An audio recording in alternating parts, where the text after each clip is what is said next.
Namaskar. Welcome to this session. We just concluded the consideration of classes of karmas: Shukla, Krishna, Shukla Krishna, Ashukla Krishna. That is, karmas which are virtuous, giving delight, success, happiness. Karmas which are Krishna, which gives pain, sorrow, sufferance, failures, tormentations.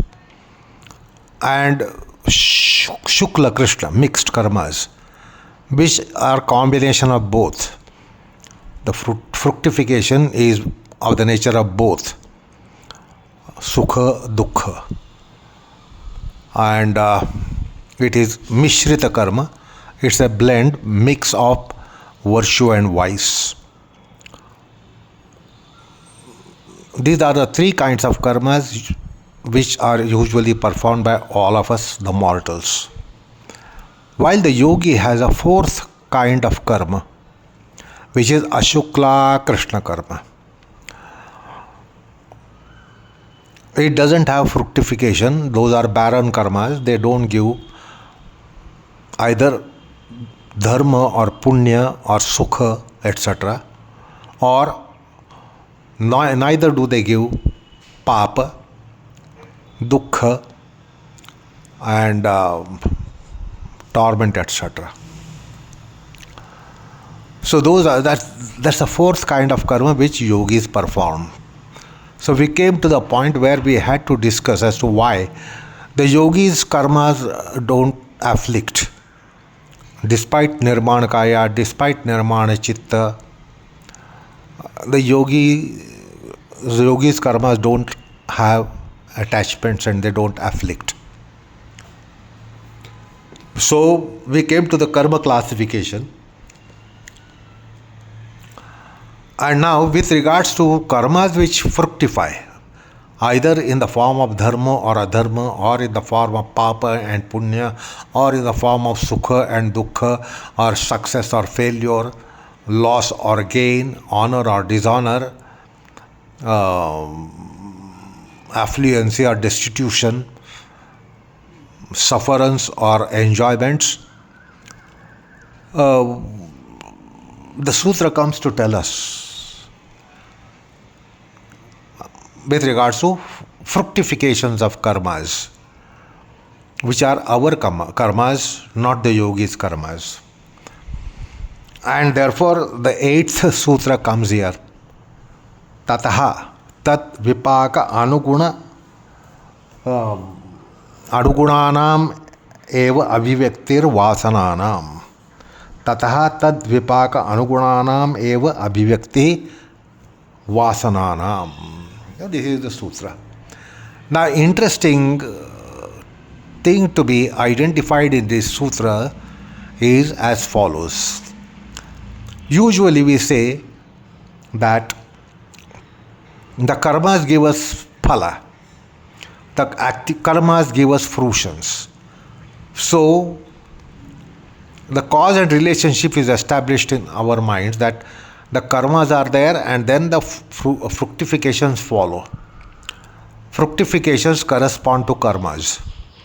The karmas are performed first, so they are in a prior position, and in the posterior position we have fructifications called vipaka, karma vipaka. So common man has only this idea that fructifications correspond to karmas. Now, this sutra is telling us something very interesting. Usually the notice is not taken off. It is like this. It is because of fructification we do some karmas. It doesn't need explanation to tell us how karmas have fructifications. Karma at the causal position, and vipaka, fructification, at the effect position. So we know cause is always prior and effect is posterior. So common man has knowledge of this, and it needs no explanation how fructifications depend upon karmas, how the phala or phala vipaka depends upon karma, how karma phala depends upon karma. But one thing is not taken cognizance of by we common people. It is this, that corresponding to karma vipaka, there are karmas.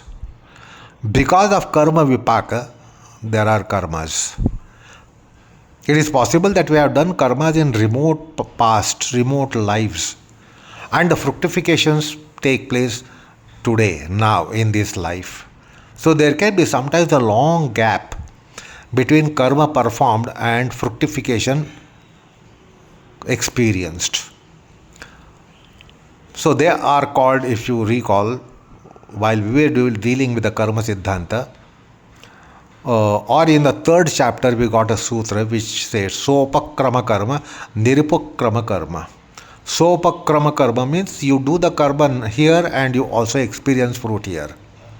That is in this life. You can correlate. Like you appeared for exam, fared well and passed successfully.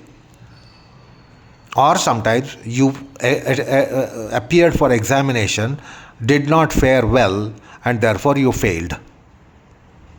So the cause that you appeared for examination, the effect, you got the result, is in one and the same life. We can correlate that I did not study well and therefore I failed. I studied very well and therefore I succeeded. So the karma and karma phala almost come in same life, and you can correlate that this is the fruit of the karma that I have done. So when you can be citing them that this is the karma and this is the phala, I did the karma and I got the phala, I did the karma and I got its phala, then it is called sopakrama karma. But sometimes the karmas are performed in remote past to the extent that maybe some previous incarnations of ours, maybe in previous lives. So we do not know when we perform the karmas, but now we get the fruit of it, what we call as destiny. So when you cannot correlate the cause and effect, when the cause that is performing the karma is in a remote past, sometimes in previous lives, and now fruit is experienced in this life, we cannot correlate. We do not know what is the cause. What was the cause? How was the cause? But we get the fruition. So that's called nirupakrama karma. After a long lapse of time, the fructification manifests and we experience the fruit of the karma. So that is called nirupakrama karma. Now, for such things to happen, at least for this nirupakrama karma, for fructification, we have to do something as an incidental cause for the fruit to appear. So this should be taken note of, because as already stated, karma siddhanta is very, very, very complex thing. It is not very easy to comprehend. Karma gati is gahana, as Bhagavad Gita puts it. Therefore, this is also a factor there, that we cannot identify the causal karma for the effect that we are getting today as destiny, but for the fructification to actualize, we do certain karmas. So for you to understand this, I will just relate an example. See, this example is cited in particularly satsanga. Wiser people tell us about it. The wiser people are in better position to tell us about this very complicated karma siddhanta. Otherwise, we will not be able to comprehend anything. It is very, very opaque, and it is better that we don't break our heads to understand the logicality of Karma Siddhanta. We, with average intelligence, human intelligence, we cannot understand so many things. Wiser people have realization, revelations, and they tell us about it. So the point is that there is a karma for fruit to happen. There is karma for fruit to actualize. That means the fruition is in the first place, and the karma is done therefore for the fructification to actualize. So in satsanga, this is related sometimes. Listen to this carefully. A person who was well behaved, a very good conduct, never thought that certain untoward things would happen in this life, because he had very straightforward, plain, honest, transparent life. And therefore he thought my life will be smoothly flowing. But it so happened that this person once went to seashore just to enjoy the evening breeze at sunset time. And he was just moving on the beach and sitting on the beach. And some untoward incidents happened on the beach. There was a murder. Somebody murdered someone and fled from the site. And the beach had hardly any people there at that point in time. So it was almost a case that this person was there, and then murderer appeared, and the murdered person appeared, and the murder was committed, and somebody was murdered, and the murderer fled from the site, leaving behind no clue. He successfully fled from the place. Now this honest person, good person, noble person went to help that person who was stabbed. And he tried to help him and take him to an hospital close by. And in the process of helping that person, carrying that person to a hospital, his clothes got blood stained. But somehow we took the person to hospital, and when he took him to hospital, he was declared dead on very arrival. They said this person is dead, and it was apparently a murder. So this person who went to help was the first accused.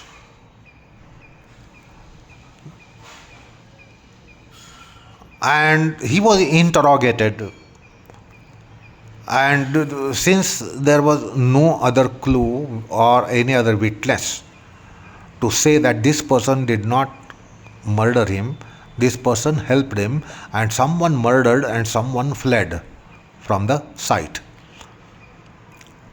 So he became the first accused.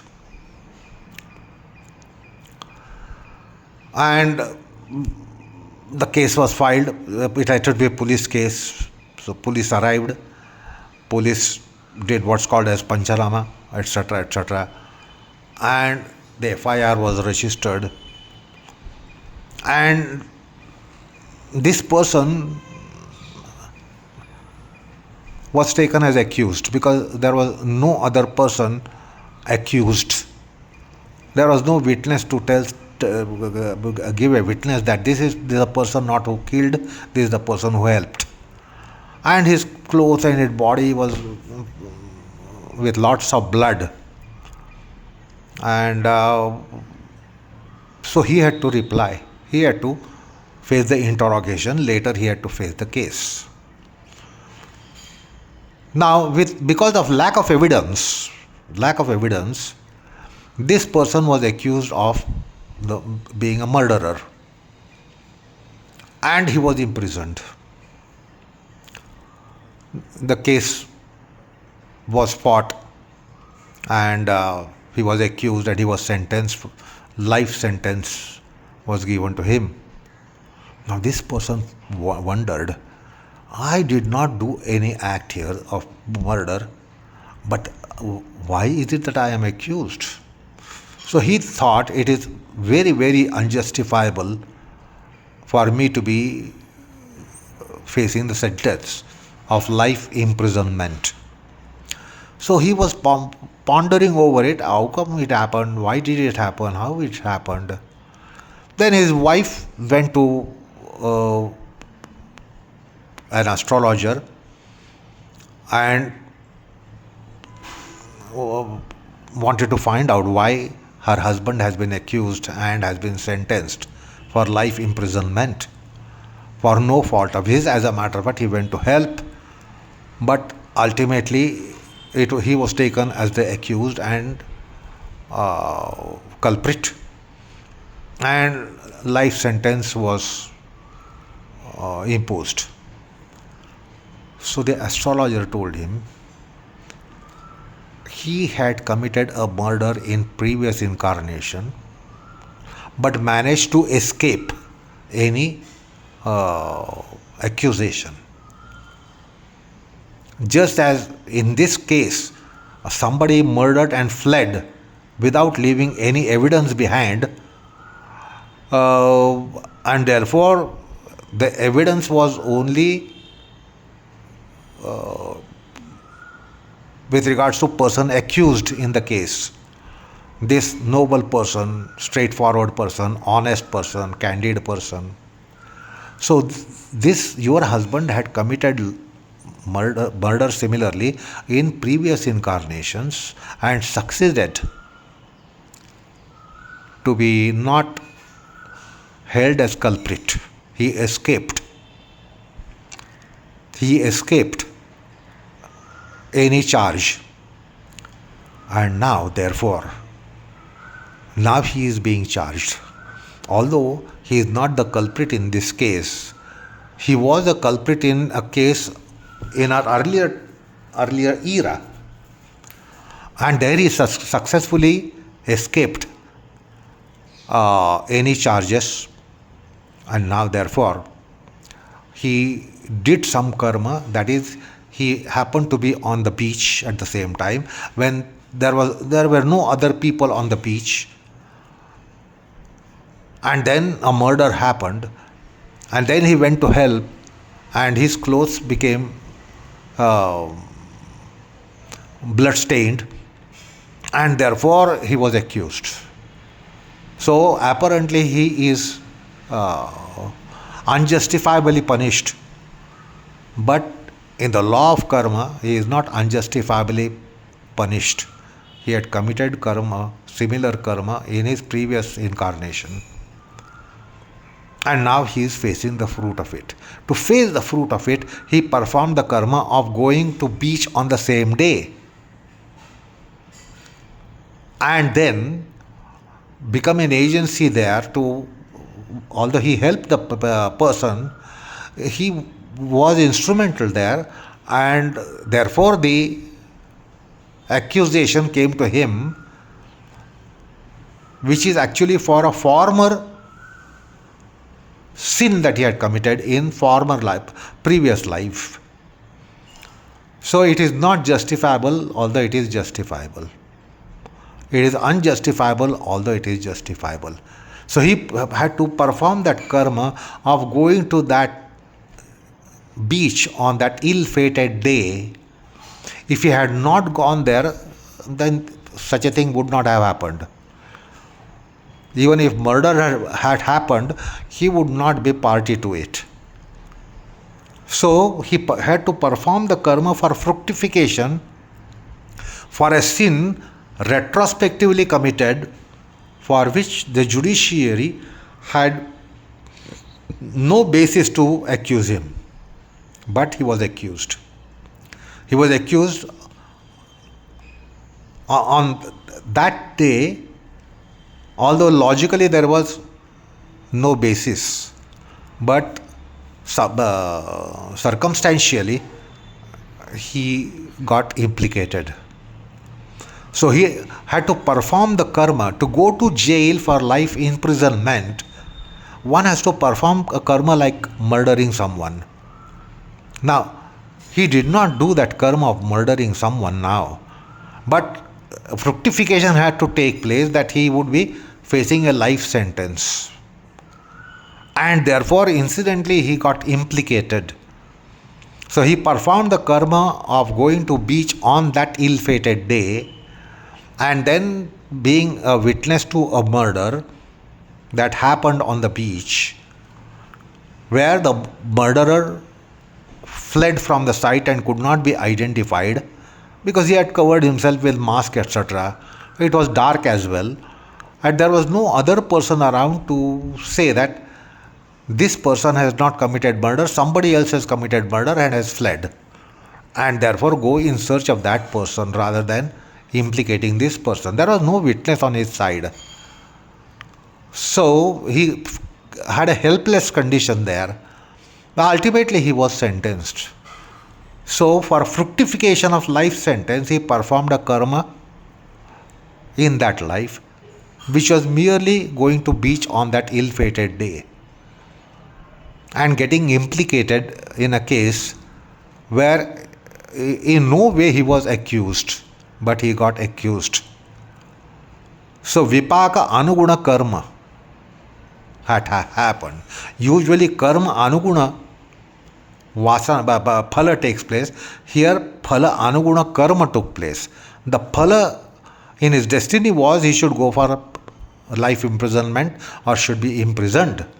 So that was the fructification. So for the fructification to actualize, he was somehow implicated and got that sentence, life imprisonment sentence.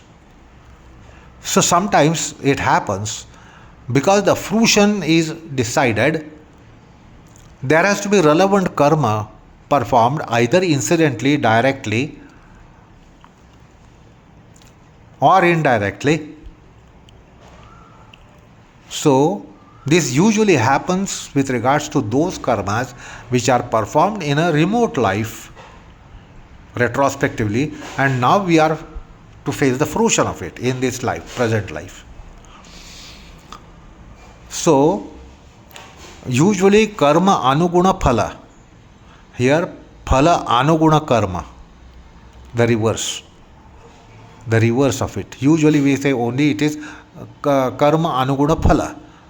Corresponding to karma we get the phala. Here corresponding to phala he had to perform a karma. Because without any accusation in that life, he would not have got life imprisonment. The judiciary could not have taken a position that you committed murder in previous lives and therefore, although you are at no fault today, you will be imprisoned on account of your committing murder in previous lives. The judiciary cannot take such a stand. But the justice of karma can take that stand, and it does take that stand.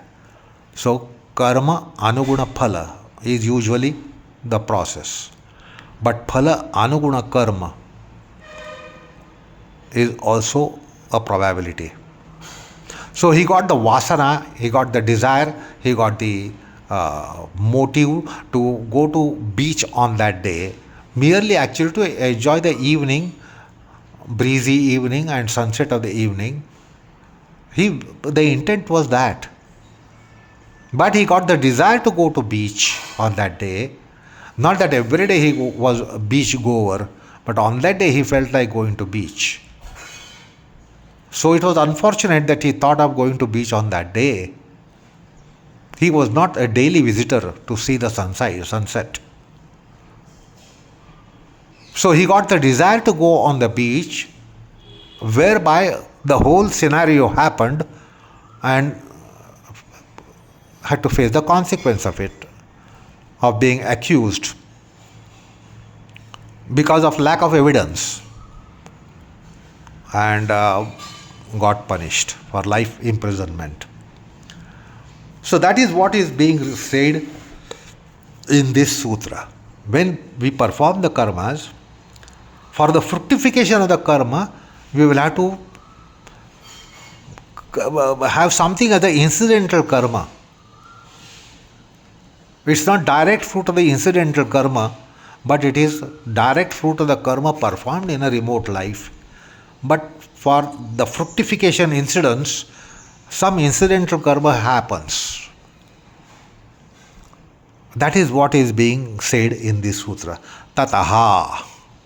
After having performed Shukla karma, Krishna karma, Shukla Krishna karma, white, black and grey deed, which entails a fruition, tataha, thereafter, tad vipaka anugunanam eva abhivyaktihi vasananam. So, corresponding to the fructification of that karma, there is upcoming of a vasana, desire, motive. And because of that drive, motive, desire, we end up doing something. And having done that, the fructification happens.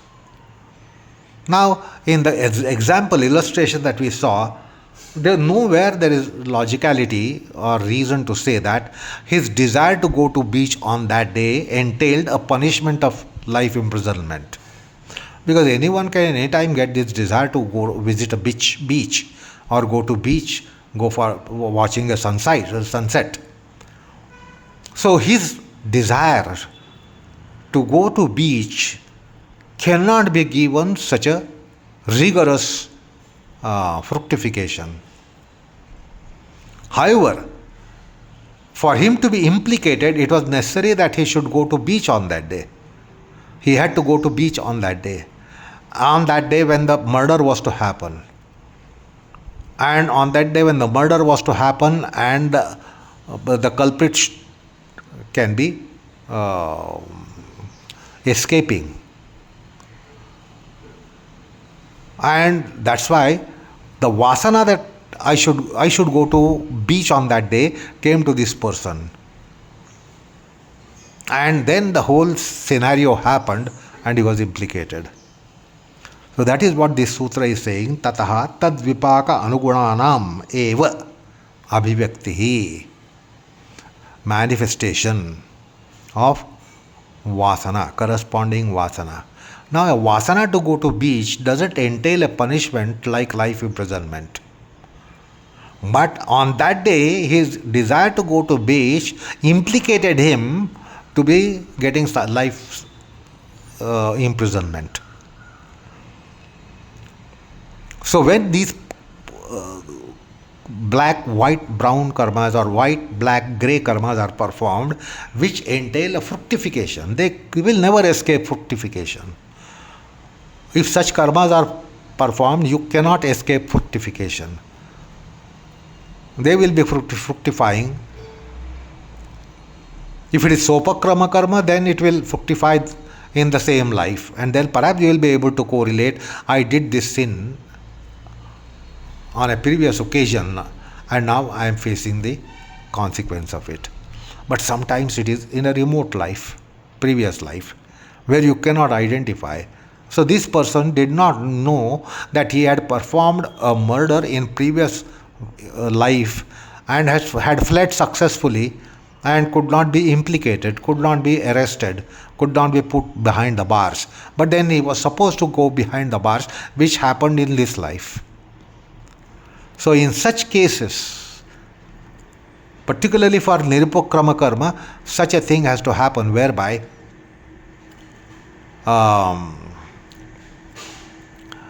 Vipaka anuguna vasana, phala anuguna vasana, fructification, anuguna vasana has to appear. And that's what appeared for this person, that merely desired to go to beach on that day in the evening, ill-fated day for that murdered person as well as this punished person. So that's the interesting thing that is to be identified in this sutra that we are taking up. Tataha tad vipaka anugunanam eva abhivyaktihi vasananam. Abhivyaktihi vasananam. Manifestation of desire, manifestation of drive, manifestation of motive takes place because you are supposed to face a fruition. You are supposed to face a fructification of a particular karma. So, another topic of karma siddhanta has come up in the Kaivalya Pada.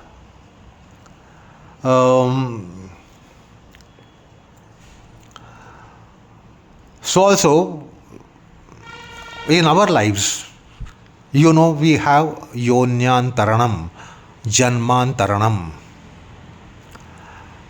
Suppose we are supposed to become dog in the next life. Why this sutra is coming? I said this is coming in the topic of Kaivalya. This is the first sutra on the topic of Kaivalya. So with regards to we commoners and mortals, it also happens to us. Suppose I have done very, very unscrupulous acts in this life. I have conducted myself very, very badly. Then I entail a life in a subhuman form, such as, say, dog or a mouse or a creature or animal or a snake. So I will have to take birth in a human form. Now how does it happen? Tad anuguna vasana comes up at the end of this life, according to karma siddhanta. So if I am supposed to go into the womb of a dog, on the point of death in this life, I will get shvana vasana, and the shvana vasana, the dog vasana, will impel me into womb of dog, and I will take birth from the belly of a dog, and I will be born as a dog. So when we discuss the yonyantaranam, janmantaranam, where our next life is decided. Suppose I'm in a royal family in this life. Now suppose I'm supposed to take a birth in a destitute family in my next life because of my ill deeds, because of my arrogance, because of my wickedity. Suppose I am to take birth in a family of a destitute, corresponding vasanas will be triggered on the point of death, whereby although I am a royalty in this life, I will be having vasana which will impel me into a destitute's womb, and then I will be born out of a destitute woman, whereby I am in destitution. So this is the siddhanta that we had considered while we were dealing with karma siddhanta. So the vasana, the desire at the end of this life, will correspond to the ensuing, the manifestation in ensuing life. And therefore we say that we should die with good vasanas. We should die with name of God and die with good vasanas rather than ill vasanas. Yamati sagati. This is a theorem which has come in Bhagavad Gita. The last moment memory is a cause of our manifestation in new life, next life. So again, the vasana is a cause, last moment vasana is cause for we mortals.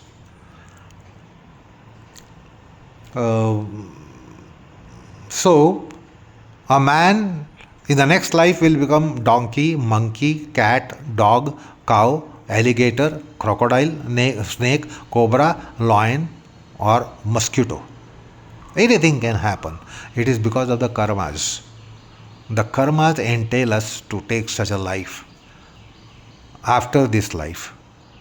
So anuguna vasana comes up. That's called yamati sagati in Bhagavad Gita. As you have your mind at the last moment of your life, so is your next life. So though our karmas are ashaya karmas, not anashaya karmas. So we will have vasanas on the point of death. And therefore, this is how there is a desire or vasana coming before fructification. Our karmas are savasana and yogis' karmas are anashaya nirvasana, vasana rahita, and therefore yogi doesn't face fructification. So the point is, we must get fruition corresponding to karma. This is called karmanurupa phala. Karmanurupa phalam. We want phalas corresponding to karmas, or we get phalas corresponding to karmas. And then there is karmanurupa vasana. For us to perform that karma, there is a vasana as well. Unless there is a desire, then you won't perform that karma. When you perform the karma, your fruition comes. And that's why we saw that Siddhanta from Brihadaranyaka Upanishad, Yatha kratu bhavati tat karma kurute, yat karma kurute tat abhisampadyate. So karma is not real cause. There is also preceding factor which is karma vasana. Vasana is the first cause, and then comes karma, and then comes fruition.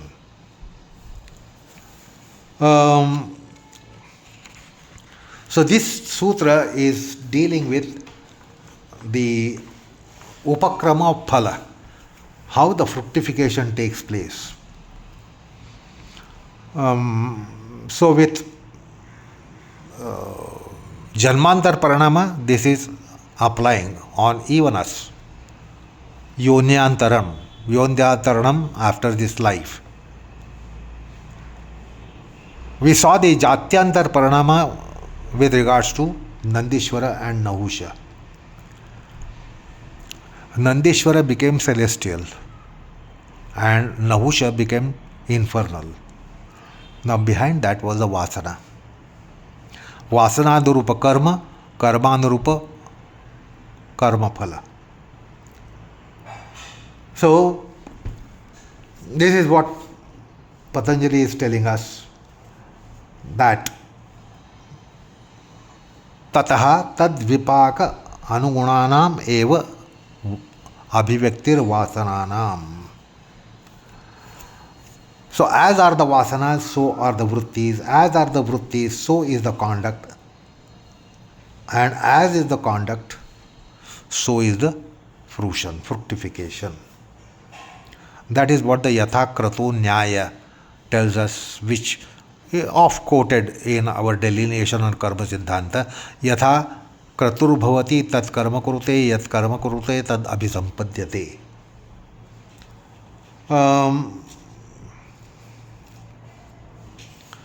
So in case of Nahusha, he had to perform a karma whereby he was cursed by the Rishi, and the curse of Rishi transformed him into serpent form.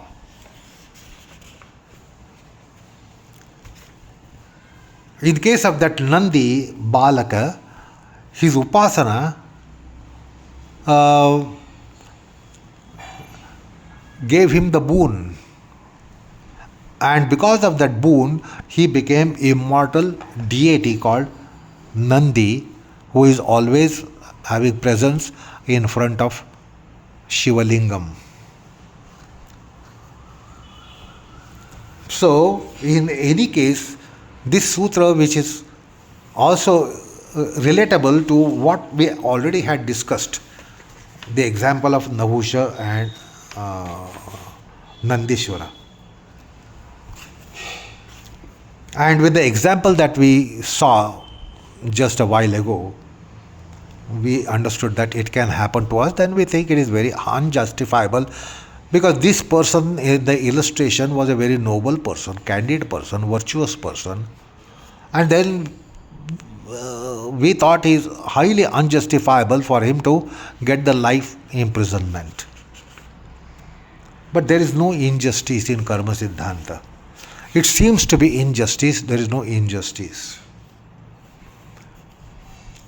So,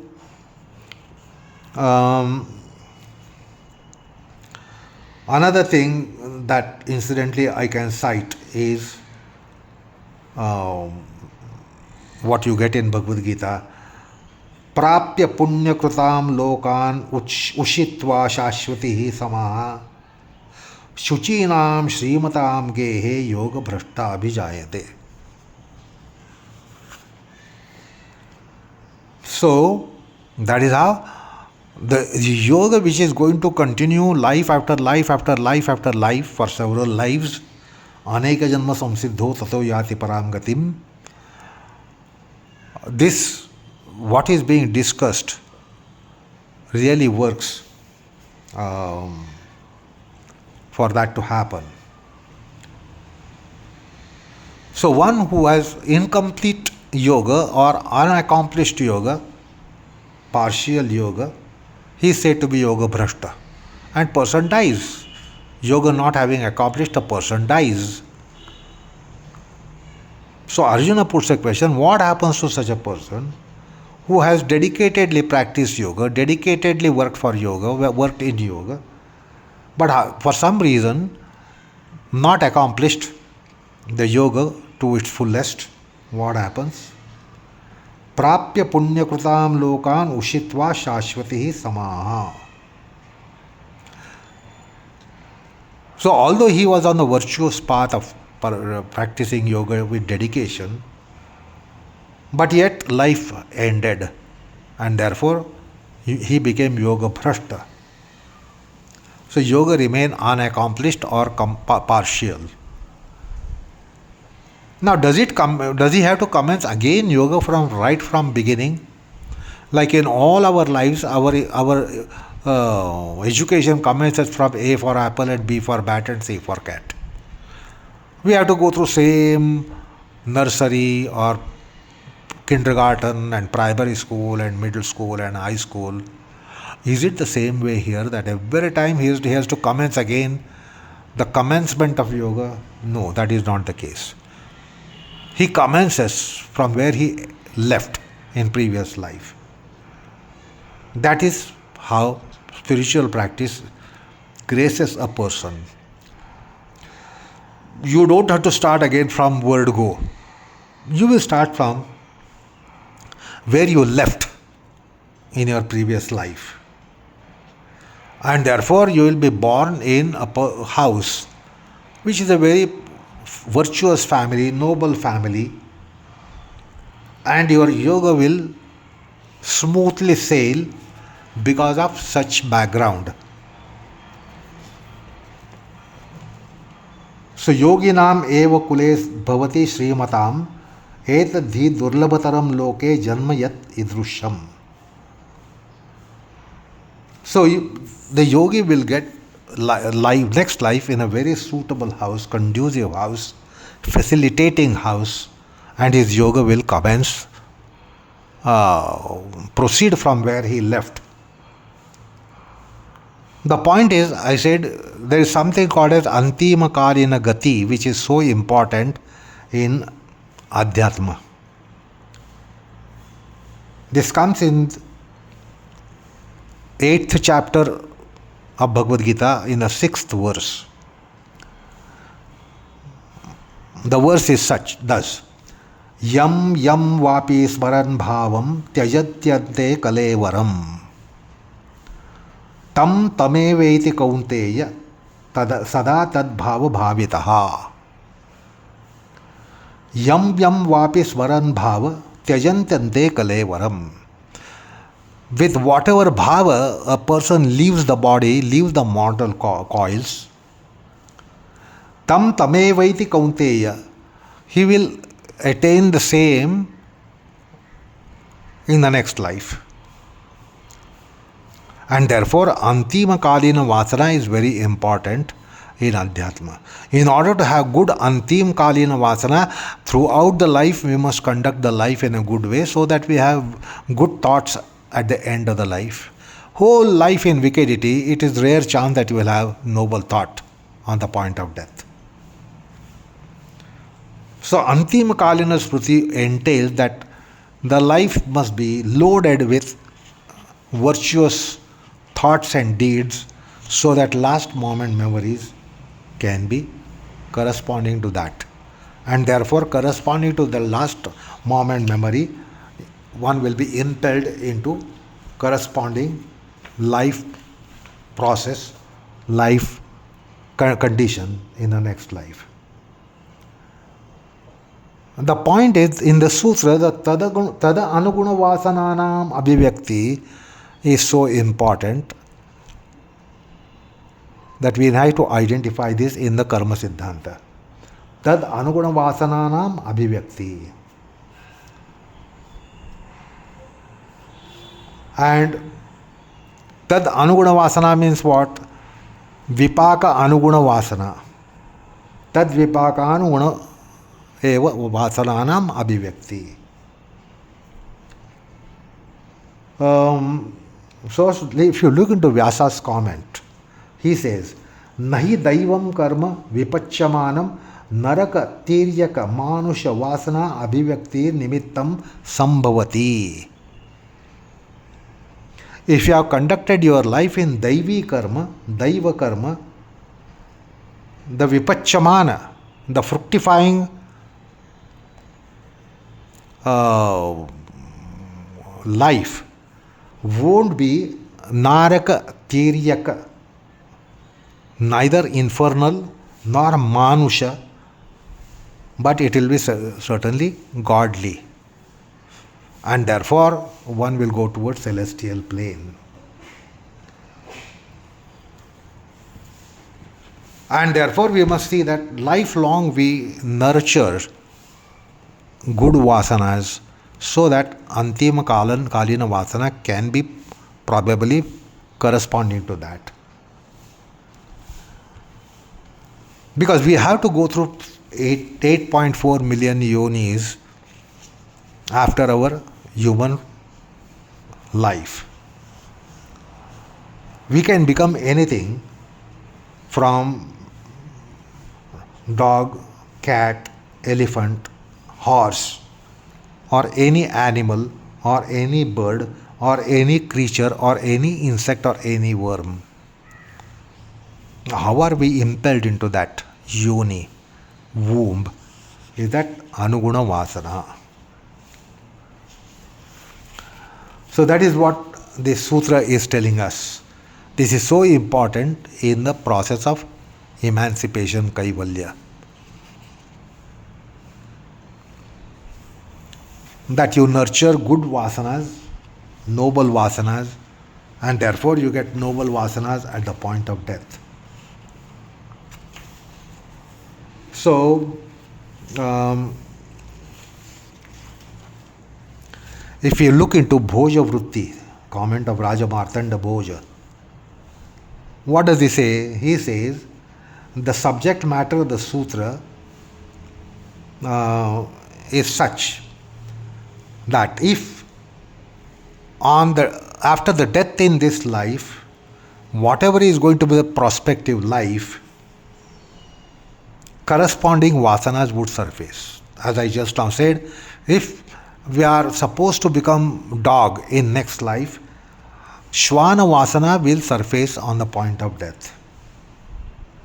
Shvana Smriti, Shvana Vasana will appear and therefore will be easily headed towards Shvana Yoni. And therefore we rotate in 8.4 yonis as Adhyatma tells us. So Bhoja Raja highlights that aspect So he also says that there are two kinds of vasanas, karma vasanas in us. And because of these two kinds of karma vasanas, we get such life. Either noble vasana or ignoble vasana. And then we get corresponding psyche consciousness. The two kinds of karma vasanas that he speaks about is one is smriti matra phalatmaka. Smriti matra phalatmaka. That means it will fructify into last moment memory. That is first kind of karma vasana. The other kind of karma vasana is jati ayu bhoga phalatmaka. That means it will fructify into that life. Jati ayu bhoga. So he identifies the two kinds of karma vasanas with respect to what we are discussing. One is smriti matra phalatmaka. It will give only the memory at last moment of life. The other one is jati ayu bhoga phalatmaka, which will impel us into next incarnation corresponding. So that is what Vyasa tells us. And this week, usually we refer to something as memory, smarana shakti. In our life, we do so many things which are vyavaharika, samsarika, prapanchika and vyavasayika. So usually we are engaged in our lifetime. In what way? We are engaged in vyavaharika aspect. That is business activity, or samsarika, or prapanchika. That is our family, our associations, etc. Or vyavasayika, we are in particular vocation or profession. This is what we do in our life. So he sums up as vyavaharika karma, samsarika karma, prapanchika karma, vyavasayik karma. And therefore we get memory with regards to that only. Usually our memory is with respect to samsar, prapancha, vyavahar and vyavasay. And therefore that is going to be a major factor for deciding our next life. So we get corresponding mind, psyche, consciousness. Suppose you are born as a human being itself. Maybe in this life you are quiet person. In next life you can be an angry person. It is because of sum of karma that you have done which will decide. It is not necessarily that you are a quiet natured person in this life, therefore you will be also quiet natured person in next life. You can be aggressive person, you can be angry person, you can be inflammable person in next life, or vice versa can happen.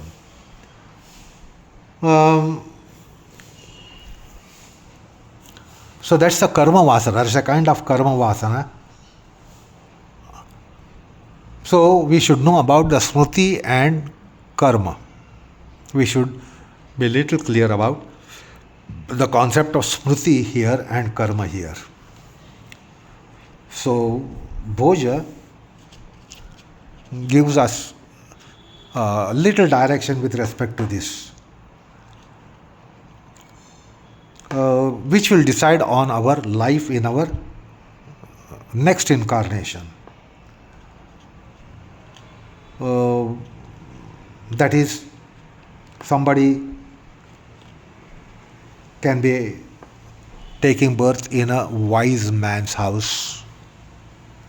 Somebody can be taking birth in a person who is an unscrupulous activity or utter destitution. Suppose Chaitra, according to Bhoja Vritti, Suppose the Chaitra, a person is supposed to take birth. Uccha Kulotpanna, Brahma Kulotpanna family,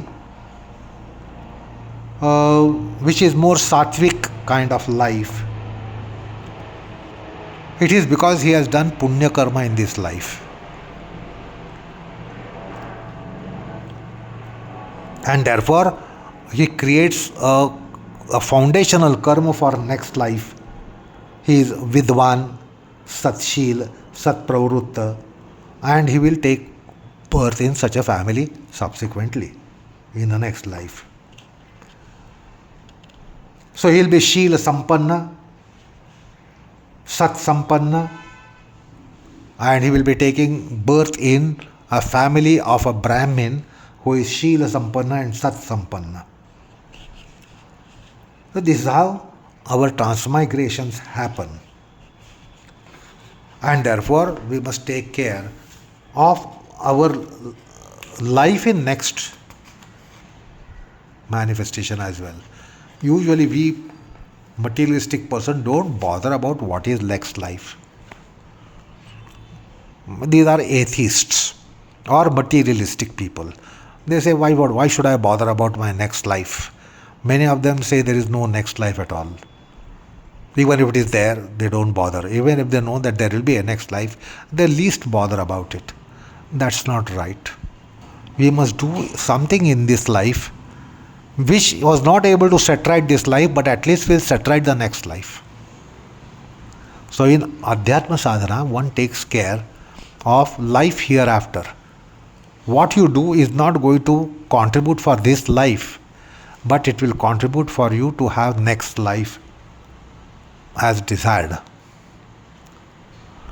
So a spiritual seeker should bear this in mind, that don't be so practical minded that you only consider present life.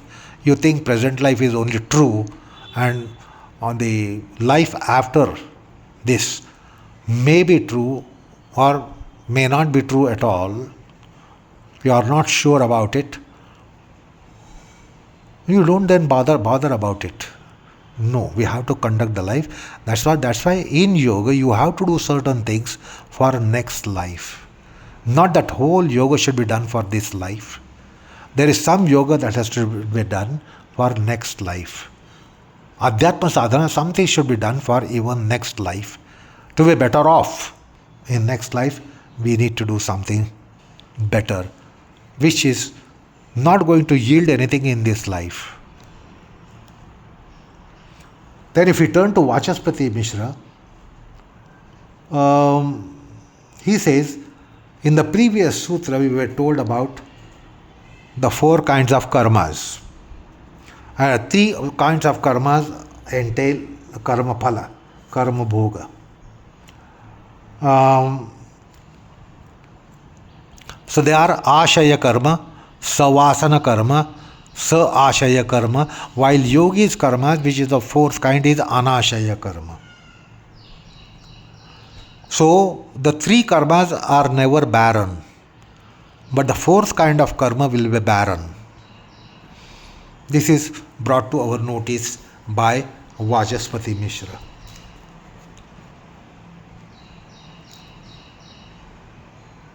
So in the previous sutra, he says we saw into Shukla Karma Vasana, Krishna Karma Vasana, Shukla Krishna Karma Vasana. When we considered 3 kinds of karmas, we also considered 3 kinds of vasanas. Shukla Karma Vasana, Krishna Karma Vasana, Shukla Krishna Karma Vasana. So there is already an ashaya in those karmas. While there is no vasana for Ashukla Krishna Karma, nor there is a vasana after Ashukla Krishna Karma. There is neither causal vasana for that nor effective vasana for that.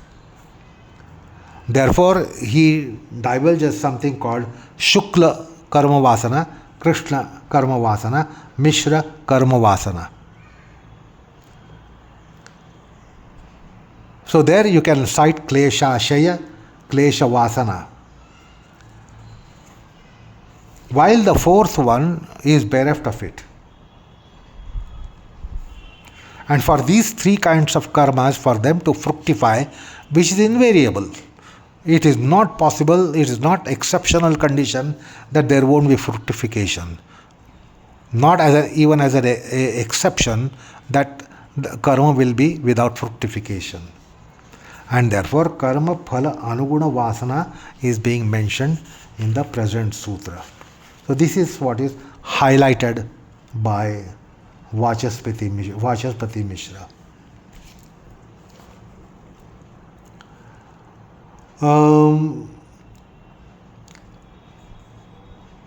So that is what we have to take note of here. So with this, we try to consider the sutra that we are dealing with. The remainder part of it, we will try to do it in our next session. Enough for the time being. Namaskar all of you.